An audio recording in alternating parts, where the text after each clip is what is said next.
Бүгүн Бишкекте жаштар келечек үчүн Борбордук Азиядагы климаттын өзгөрүшү боюнча аймактык жаштар конференциясы аттуу аймактык жыйын өттү. Ага Казакстан, Кыргызстан, Түркмөнстан жана Өзбекстандан 50дөн ашык активисттер, өкмөттүк эмес аймактык жана эл аралык уюмдардын өкүлдөрү катышты. Иш чаранын максаты климаттын өзгөрүшүнө алып келген көптөгөн көйгөйлөрдүн алдын алуу. Аймактык конференция Борбор Азия өлкөлөрү менен Германиянын ортосундагы дипломатиялык мамилелердин 30 жылдыгын белгилөөсүнүн алкагында өтүүдө. Иш чаранын негизги багыты климат тармагындагы өзгөрүүлөрдүн демилгеси катары жаштардын потенциалын бекемдөө жана улуттук, аймактык жана эл аралык деңгээлде тажрыйба алмашуу.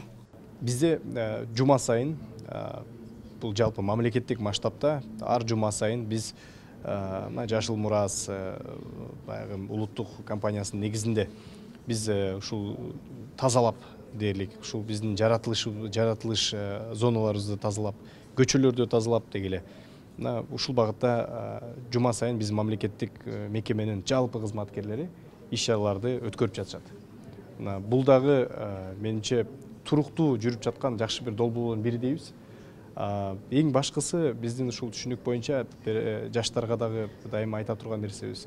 Кичинекейибизден угуп келген сөзүбүз бул жанагы таштандын таштаган жери эмес, аны таза кармаган жер таза деп айтылат эмеспи? Ошол иш чараны биздин активдүү демилгелүү жаштарыбыз өздөрүнүн деңгээлинде, өздөрүнүн багыттары аркылуу жеткирип жатышат да. Бул учурда мамлекеттик мекеме менен коомдук сектордун бирдиктүү ассимиляция болуп иштеп жаткан жакшы бир долбоорлору, багыттарынын бири дал ушул экология багыты болуп азыркы учурда биз көрүп жатабыз практика жүзүндө.